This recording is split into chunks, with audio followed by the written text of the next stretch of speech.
Lauren Borla with the Sisters Oregon-based Roundhouse Foundation. When people don't know where to begin when it comes to funding rural America, collaborative funds are a great way to start. That's when a group of foundations or individual donors pool their resources for a common purpose, and then they get to learn and distribute those funds together. Charlie Brown is the executive director of the Trust for Civic Life, which is an example of one of those funds.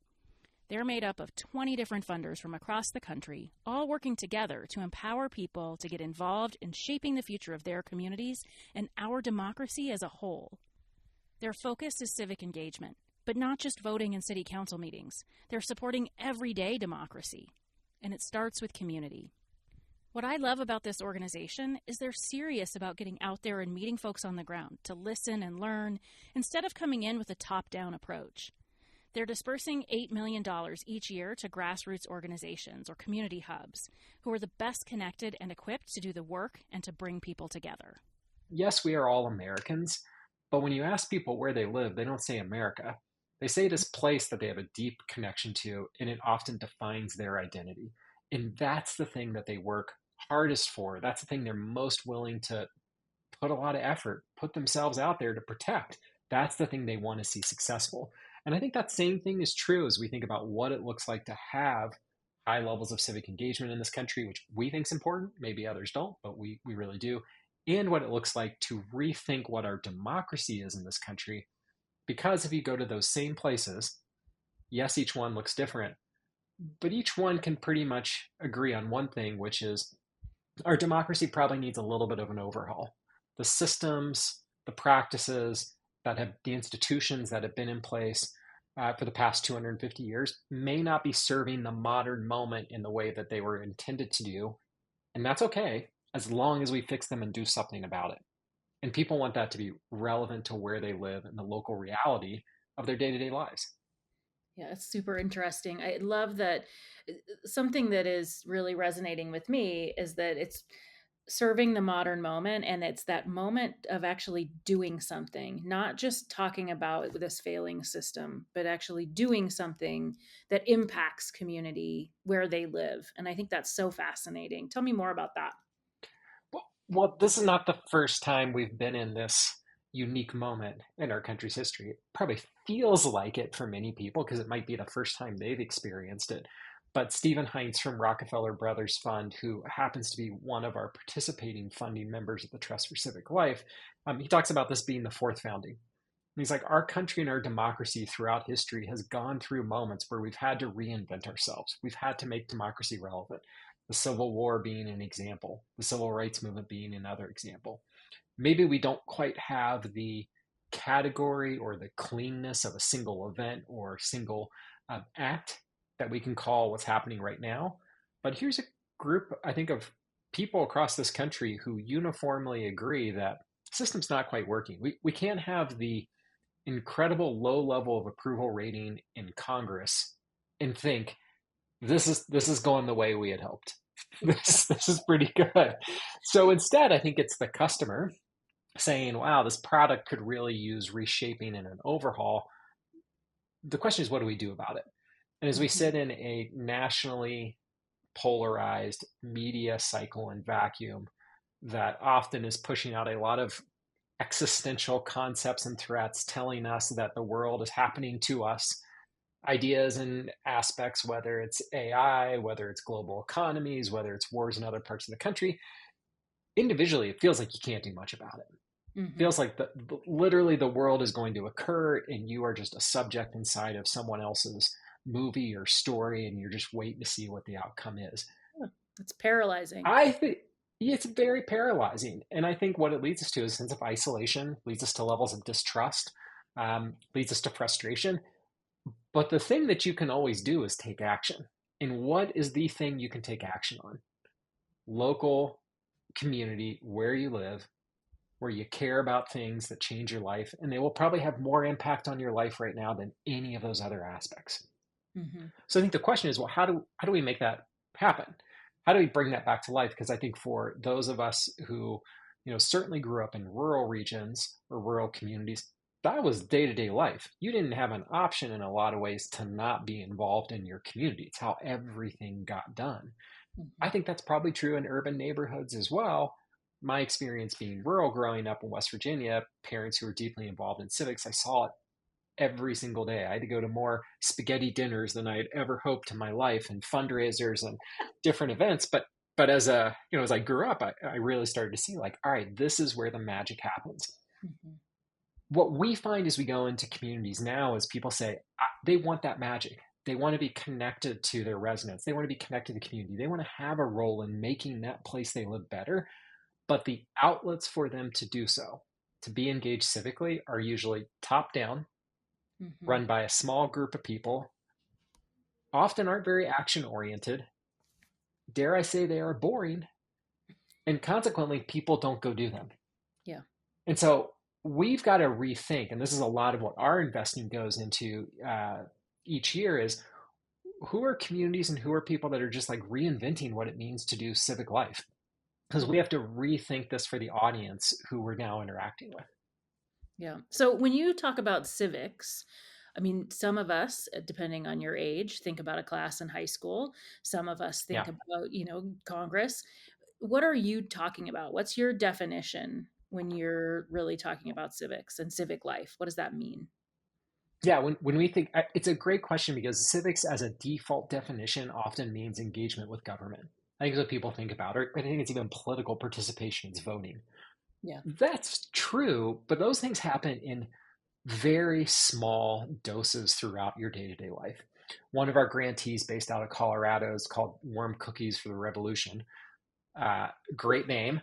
And Yeah. what I love about Evan, who's the founder there, um, when he talks about civics, he's like, voting is the cheapest form of democracy we have. He's like, you do it once a year at best. It's a quick thing that doesn't take much time, and you choose to put as much into it as you want, but you can put very little. Hmm. Instead, what he talks about is civic life is really the opportunity to engage with your neighbors and community members to identify a shared goal and then act on it. Hmm. And that's it. And so that civic engagement could be, hey, we'd like to clean up the park because it's a great place for us to take our kids and our families, and maybe we want to play sports or walk the dog. Let's get together and do that. Great, that's an example of civic engagement. It could be groups like in Hazard, Kentucky, where we have a grantee with downtown revitalization being a really core aspect of what they're focused on. Really, they were focused on the idea that, which I love this, people were saying there's nothing to do downtown on a Friday night. That was really, they were like, there's nothing to do downtown. So people weren't going downtown. They said, let's go revitalize it. The first thing they did, which is I love, is they built a game store. They started a game store, which Yeah. I was like, do people really go and like want to play games? People wanted to play games. And then Mm. they built a clothing boutique. The clothing boutique, I think it's called the Hot Mess Express. Brilliant branding. Has four couches that face each other in the middle, and it's a place, the third space where people can come, sit down, talk about what's going on in their community. And then it just went one after another. And what came out of that was this feeling that we control our own destiny. We can make a change that matters in our own lives. In that small thing, building that game store just snowballed into all these aspects, which now Hazard has a thriving downtown. Population is increasing, it's getting younger. They're Mm. changing the shape of that entire community, and they've got a really trusted partner. In this case, what we call a civic hub. It's the Foundation for Appalachian Kentucky, who's right there helping everybody make that happen, whether it's let's go revitalize the downtown or any other ambition or aspiration that they have. So when we Mm. think about that civic life, it's simply the community coming together to make their place better. Yeah. No, I think that's really interesting. There was an article about from the Chronicle of Philanthropy about the trust several months ago, and you're quoted as saying, "The more we try to convince people to participate in our democracy and be democratic, the more we alienate them from the process."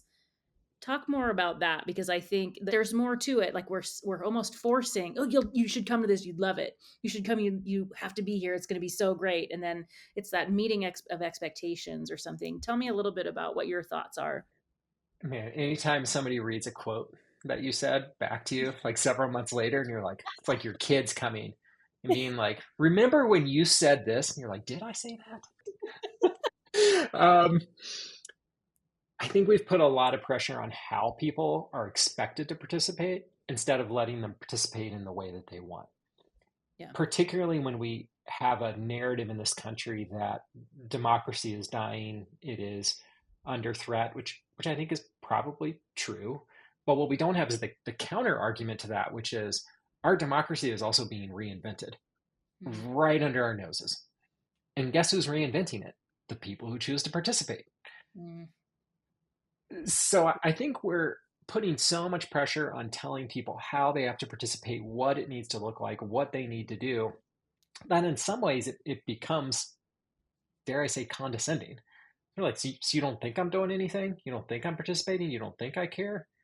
And you think that the outlet you've given me is the right one instead of actually competing for their time, really making it relevant. And I think something that is missed, once again, in a lot of instances, as we talk about these ideas of democracy, we talk about these civics, there's so much happening that we haven't labeled as civics or democratic behaviors or the way that we think about building community that we're overlooking amazing examples of really great work. I think another good example in Morganton, North Carolina, there's a group called Industrial Commons, another one of, once again, what we call our Civic Hub grantees. They took the textile industry, which left in the 90s and early 2000s, an experience I think many rural regions in this country have had from some industry at some point in the past 50 years. And what they said is, it's interesting because all the skills are still there. Many of the people who worked in that industry were still in the region. What if we brought that back, but we brought it back by creating employee-owned companies? And we really made it a concerted effort where, yeah, there's competition, but there's a lot more collaboration about how we can bring in business, how we can bring in roles, but it's not owned by someone who comes to the community. We're not waiting for an industry to come find us. We're going to build the industry based on the skills that we have. Through that, they've created something like 4,000 jobs in a town of 2,000. They've completely revitalized that industry. Many of those people who are employee owners are people of color, women. And it's revitalized that entire community, not because they have textiles in the textile industry, because they now have the confidence that they can go build the future that they want. I think when people look at that, they see economic development and workforce development. I think that's true. But if you go one layer deeper, 4 hours a week for all of those employees is committed to actually going in your community and engaging with it. They're training people to develop the skill sets to be civic leaders. They're putting them on nonprofit boards. They're showing up at town councils. And in this case, the former mayor, I think he's former mayor, might still be the mayor there, came to them and said, it feels like you women are trying to take over town. And their response was, that's exactly what we're doing. And so I think in this instance, when we think about, well, what does civic engagement look like? And we tell people how it has to be, it's like, well, there's lots of different ways this can show up. And the best ways are the ones that are least obvious. They aren't the ones that are voting. They aren't the ones that go run for office. They're the ones that say, what do you want your community to be like? And how do we bring you together to go and make that happen? Yeah. How do you make an impact that you want to participate in, right? And you want your family to participate in. How do you build a community where you want your kids to stay in and you feel that it is so good that they'll actually stay? This is one of the main things I hear as I travel around rural communities, and I think this is communities in general, but particularly rural, is people talking about, my kids are raised here, they loved living here, they went off to college and they haven't come back. And I want to build a community where they'd come back one day or they'd at least consider it. Mm-hmm. Great. Yeah. How do we help people go build that community?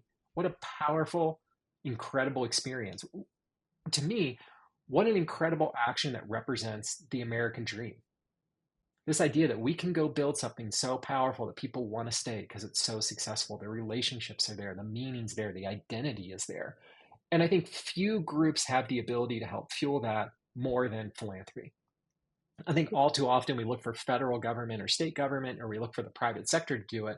But the reality is building the skill sets, the capacity for people to be engaged in creating that type of outcome is almost always put on the shoulders, or at least the opportunity is there for philanthropy to step in and do that.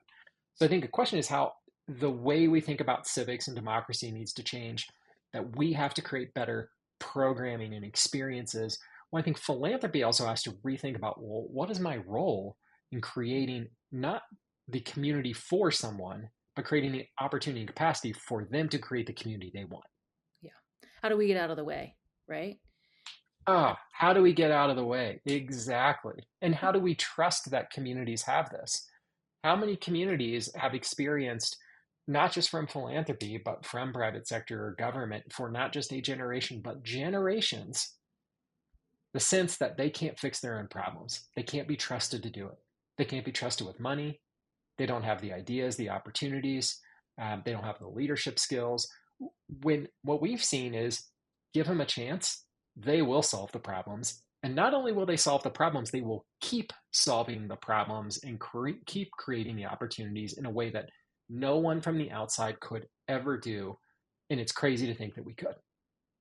Yeah. It's almost that neat. And we talk a lot on different episodes and here in our office about being a thought partner first and having the folks on the ground as extensions of our mission. Like we can't fulfill our mission just by doling out dollars. We have to be able to figure out who on the ground is actually implementing those dollars in a way that is successful. And then we got to get out of the way and say, okay, we'll be the thought partner. Like if you get stuck, how can we connect you with somebody else? Or what is it that you think that you need? How do we talk through that? And I think that's a piece that, especially in rural places, how do we empower community to know that they have that skill and say, all right, let's figure it out together. Or you got it. Here's some capital. Yeah. How do we go in with curiosity?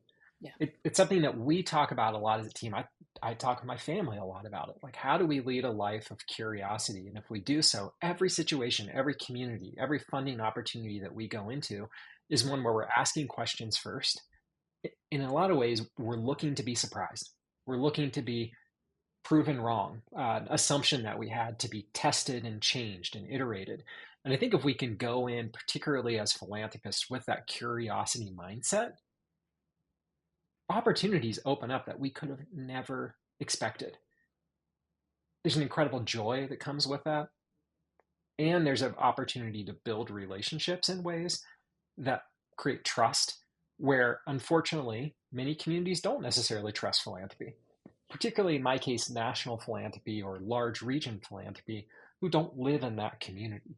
And so we're at risk of being seen as, or even worse, actually being those philanthropists who come in, see a problem or an opportunity or situation, use our dollars to influence how it needs to play out, get just far enough along in the process to call it good, and then leave. Yeah. But what we're doing in that process, we are leaving the responsibility, the accountability on the community, but we never gave them the resources or chances to say this is even what they wanted, let alone the actual capacity to go and execute against it. And so I think curiosity is a key aspect that we have to bring into this. And then if we tack that on to where I think we are in this moment in this country, we are literally reinventing the public institutions, the private institutions, what it means to have relationships. You have to have curiosity inside of that. Otherwise, we'll just kind of reinvent something that's not very relevant, or we'll actually just repeat the past. So how do we bring that into this work, which I think is fun and exciting? I think I hear some say it's intimidating because you go in not knowing. So you have a group of national funders who, through this show specifically, have been like, how do we get more investment from national and regional funders to rural places? You know, the number is 7% of philanthropic dollars goes to rural places. How did this come together where people were like, you know what we need to do? Support rural. Where did that even start? Yeah, so in 2020, the Academy of Arts and Sciences did a report called Our Common Purpose. Went across the country to 50 very different communities, asking a relatively straightforward question that did not have a straightforward answer. How do we reinvent our democracy? What they found is critical to reinventing our democracy is reinvesting in civic capacity. The skill sets, the experiences, the programs, the infrastructure that communities rely on, so that when somebody, a resident, has an idea, has an opportunity, they know that they've got the ability to actually go act on it. While that recommendation, which was one of several that came out of the report, was really exciting, the big question was, how do you actually execute against that? So we need to go reinvest in civic capacity. What's that even mean? How do we do that? So myself, along with a couple of my teammates, this is before the trust was even launched, did another listening session, and we specifically focused on rural regions and rural communities. And the reason we did that was several fold. One was exactly as you mentioned. Only 7% of philanthropy ends up going to rural communities. I think that's like a very optimistic statistic even there. I think it's probably closer to like half of that number, if not even lower. And certainly it's not equally distributed across all rural communities. But here's a group who hasn't had really low levels of investment. Here's a group that tends to have really higher levels of social trust in most of the country because they know how and they know it's important to rely on each other when things get tough.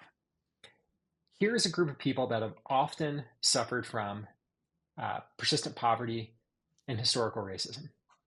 Here are groups of people that, in many times, are able to function and operate and therefore innovate and create outside of a lot of the structures that maybe have kept other communities from being nimble and being able to respond.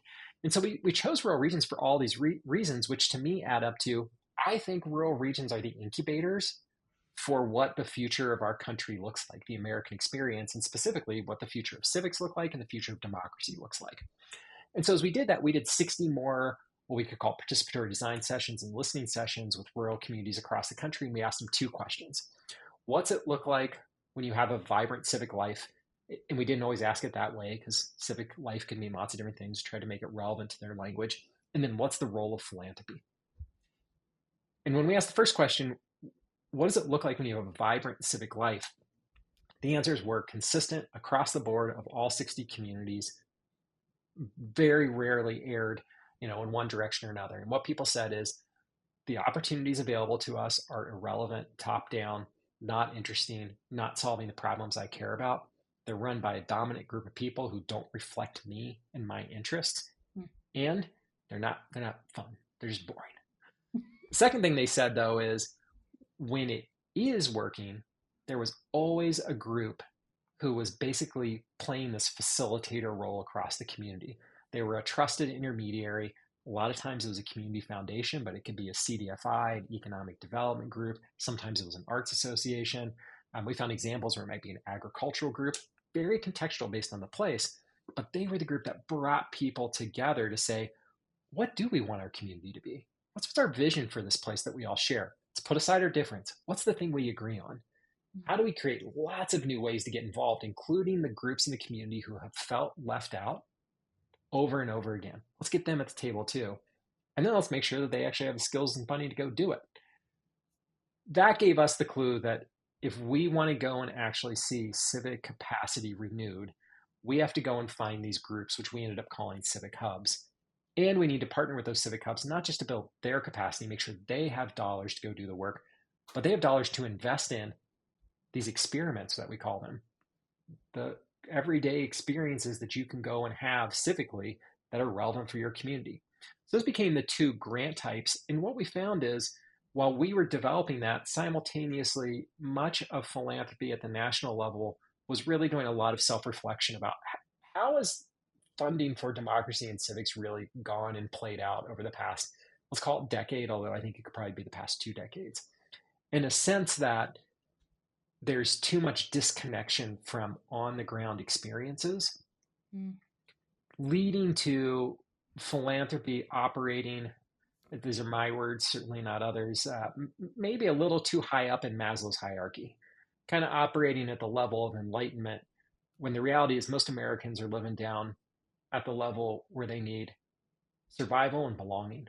And so how do we reach that level? The reality is it's very hard for a national philanthropy who has a staff of 2 or 3 or maybe even 4 based in 1, maybe even 2 locations around the country to figure out how to do that consistently across what is a huge landmass of America. So how do you do that? And really, we came in as a role to say, all right, let's figure out how we can be a network and community that's doing a few things. Let's go and invest in those civic hubs who are building that civic culture. Let's go and run lots of different experiments who are helping us understand what does civic life look like when it's better, when it's at its best. And how does that teach us what's really working so that we can make a long-term investment, like 10, 20, 30 years, into renewing civics across this country. And that got funders excited. I think there's a deep interest in funding locally, but there is a fragile or weak set of relationships in very limited capacity in actually being able to do that. Yeah. And you all just announced your big initiative. I mean, you haven't been around all that long, since 2024, right? Although it feels Not like that it's long. been 100 years in the past 2 years. I don't know what's going on with time, but you was like 8 million in funding, right? With this first investment over the first year. Tell me a little bit about where those types of projects, you talked about the 4 regions, but what types of projects within those regions? Talk about that process. Like, how did you make that decision? What's your application look like? How many did you get? How many applications did you get? That seems like a Yeah.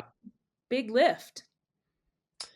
It's a big lift, but I think it's the right lift, and we're going as fast as we possibly can. Our goal is not to run a,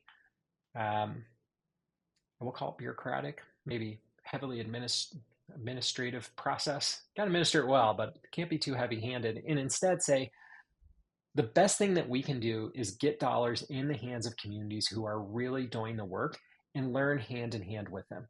We're not going to learn anything. We're not going to learn much more that's new operating from a distance or, at 10,000 feet. We got to go and learn with people who are doing the work and be right in the mix with them.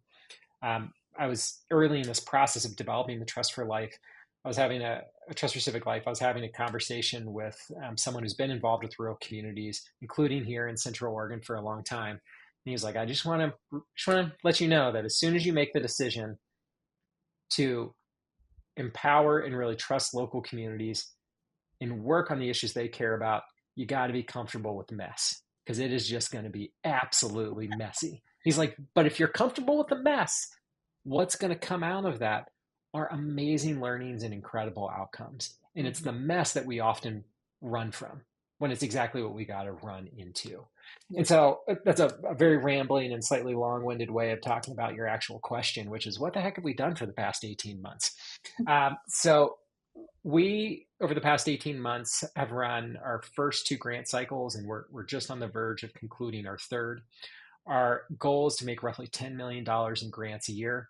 $8 million of that is for what we call these civic hubs, groups that are really building the cultural conditions and culture, or civic conditions of culture in their region, and another $2 million for civic experiments, which are often one-time grants under $25,000 for just everything from the library program out to the working with the extension office at a university to mobilize a community, out to that sewing club that I've mentioned.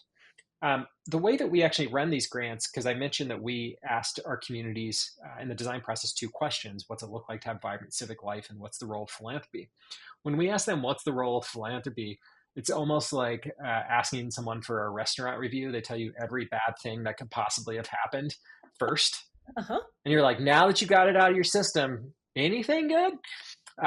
And then they come back and they're like, yeah, there are some good things here. And the first thing they said to us is, for this type of work specifically, don't run an open RFP. They said instead, so I'm like, well, how do we find you? They're like, you'll find us because you'll ask people who know the work and know what is working when they see it. Very vague description, but we heard it over and over. What we tacked that down to was it's a nomination process. And we have to build a network of nominators who are on the ground, know this work, and are deeply engaged with communities at a hands-on level. It's the very first thing that we did. So now we have a network 18 months in, roughly 400 individuals across the country, amazing people who really have their finger on the pulse of what's going on in these communities. With those nominations, we then shortlisted, working with a set of regional experts, really who we thought were pioneering the space, I think is the right way to put it. They're really trying new things. They're really experimenting. They're really pushing themselves to say, what's the best ways to build my community and support it? And from those shortlists, did a set of applications. In the first year, we had a very short application. We just did in our second year, no applications. What we found is that when people had to write an application about this work, they often turned it into a pitch, and they're guessing what you want to hear. If you just get on the phone with them, or you go in their community and meet them, it all reveals itself. Yeah. because you can have a real conversation with real people. You can really dive into things that you're really interested in if you've got good questions and you're clear about your goals. And the conversations are just so illuminating. Oftentimes, we could tell in 15 minutes whether it was a really good fit or not. Of course, you want to test that and we go deeper and deeper. And then from that, being able to go out and say, well, who are other community members that can go and validate this? Is it really what we're seeing?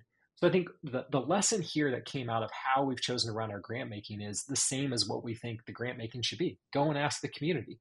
They know. They know really well. And they'll tell you when things aren't quite what they seem to be. They'll tell you when somebody on an interview or a discussion that you had maybe said something a little off, but when you go and check it with the community, they're like, oh, you're the one who's interpreting that wrong. Let me explain to you what that means in the cultural context. And from that, we were able to pick 20 civic hubs. I've mentioned earlier, civic hubs are everything from community foundations. Good example of that, the Greater Dubuque Community Foundation in Iowa, who's doing unbelievable work at really creating communities of welcoming and belonging, particularly for immigrant families and communities of color.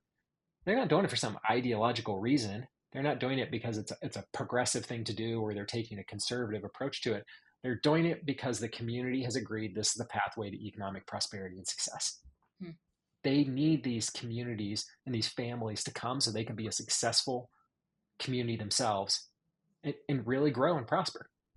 It could be working with Industrial Commons, who I mentioned, revitalizing the textile industry in North Carolina.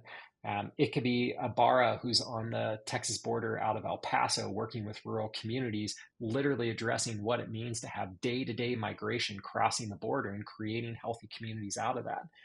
Our concern is not what they are. We don't care if they're a community foundation or an arts association. We care how they're doing the work. And if how they're doing the work, they're going to teach us something really amazing. So in that first year, we made just under $10 million in grants. In September, we will announce our next round of grants, which will be another $8 million.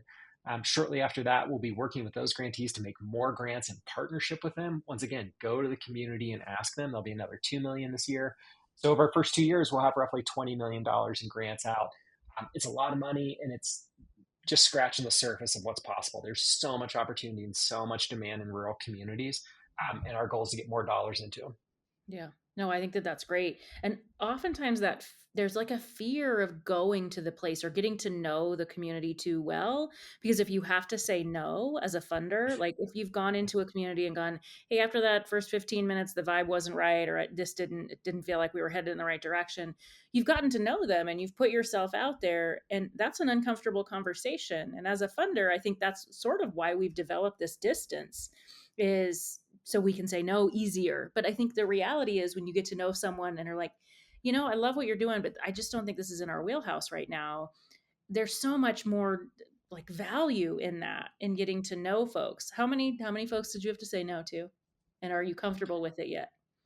Oh, well, I'm never quite comfortable saying no. I always want to, I'm a helper.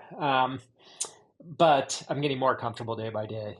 We had in the first year, I think 300 nominations. In the second year, we had 500.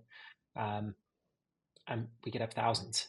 I mean, I think the hard part about this work is, and this is what I want funders to really see, is there's not a scarcity here. The hard part is there are too many communities innovating and doing incredible work to meet the actual demand. Supply and demand issue. It's like we're off on one side, and the side that's off is philanthropic dollars. That's the side that's off. And so if we ever think there's not enough communities to go invest in, or there's just not enough good work out there, it's because we're not going and engaging the communities to look for it. Yeah. That is the only reason why. There's so much amazing work happening. I also think, to your point around, it's uncomfortable to go and say no. And it can also be uncomfortable to go to a community because a lot of times you don't really know what you're looking for, or you're not from there. It's an uncomfortable situation. But if we expect philanthropy, which is supposed to be the highest risk capital in this country, to be effective, we have to be comfortable being uncomfortable. And if we're not, then I don't think we're doing our job. That is 100% what we're supposed to do. We have to go and be uncomfortable. And if we go in with a lens of curiosity and a lens of service, when you do get to the point of saying no, 80% of the time, if not more, if you went in with curiosity and you went in with service, you're going to build a valued relationship with that person that you just said no to, or that community. They still got something good out of it. Mhm. And they trust you. And they trust that you got to your answer in the right way. And so the next time when you reconsider, you're like, maybe there's something else here. They're ready to welcome you back in. Mhm. Yeah, I think that's really interesting. It's a no but, I guess, is the descriptor, right? It's a no for now, or like there's always that additional connection, and I think that's a really interesting component. It's been really great to get to know you over the past. It feels like it's been years, but recently, and just really appreciate all the work that you're doing, your interest in rural, your ability to drive philanthropic investment into these places. So thanks for sharing a little bit about what you're doing, and looking forward to seeing what's next from the trust. Well, thanks for having me. For anybody who hasn't taken a look beyond this podcast to actually see the amazing work that Erin and her foundation is doing, you got to take a look. It's pretty exciting stuff, and it's inspirational. Thanks. We're doing the best we can, I tell you, but we got to do it together.